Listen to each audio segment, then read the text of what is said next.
Hi, it's Tim here. My boss asked me to prep these contaminated water samples to get them ready for LC-MS analysis.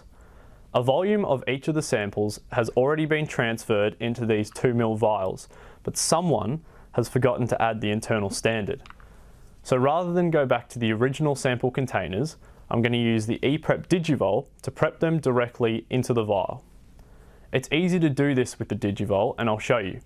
The needle means that I won't have to decap any of the vials, and with the precision of the digiVOL, I'll have the confidence that I'm transferring the same amount of internal standard each time. So let's get going and I'll finish the job. The digiVOL is literally the syringe with a brain. It allows for preparation of samples and standards directly into a sealed vial for analysis. It's controlled by a touchscreen computer, which drives the powerful motor for incredible reproducibility and accuracy. My boss has already set up the method for me, so all I have to do is run it. It includes washing and priming the syringe and then adding the internal standard. We've got our 5 samples here, so let's get started. We're going to use the digiVOL in the stand, but I could have just as well used it in handheld mode like so. As well as our 5 vials, we have 3 containers here. We'll need a solution to wash. Because the samples are water, we could have just as well used water to wash. But a trick here is to add 10% isopropanol to the water to make the solution slightly hydrophobic for any organics and improve the surface tension. It's similar to an HPLC pump seal wash. We also have our waste container for the syringe wash, and then we have our stock solution of internal standard. So let's start running the method.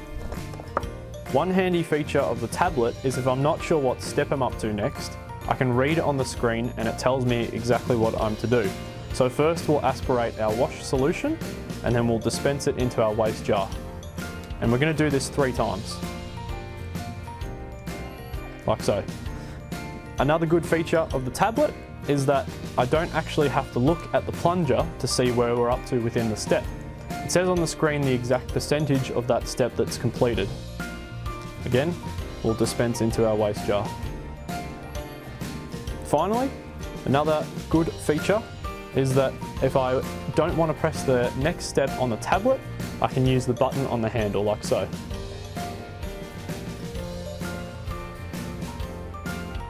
And our last dispense of our waste. And then again, if I'm not sure what we're up to next, I'll look on the screen and it tells me we're up to priming the syringe. So now that the syringe is nice and clean from our wash, it's good practice to prime the syringe with the actual solution we're going to use. In this case, it's our internal standard solution. The priming involves rinsing the syringe out with the solution a few times. In this case again, we're going to rinse it 3 times. And dispense again into our waste jar. It's worth noting how easy this is to learn. Just a few days ago I learnt how to use the digiVOL, and as you can see, it's nice and easy to execute the method now. We'll do our final prime.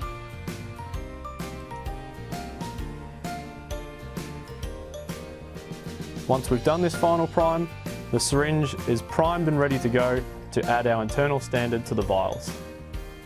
So now we'll start the internal standard addition into each of the vials. The screen again tells me where I'm up to and what to do. What we're going to do is add 30 microliters of internal standard into each vial. To save time, we have a 250 microliter syringe here. Filling it with 150 microliters of internal standard, I can then dispense 30 microliters into each vial.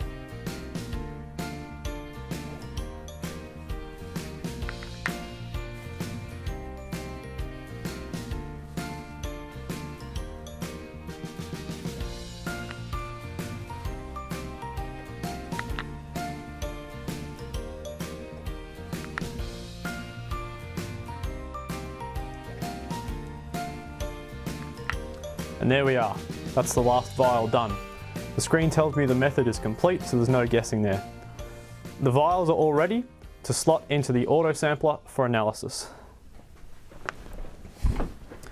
I've just seen the data off the instrument and my boss is wrapped. The results show a precision on the peak area of the internal standard of 0.2%. Could not be happier. I'll see you next time.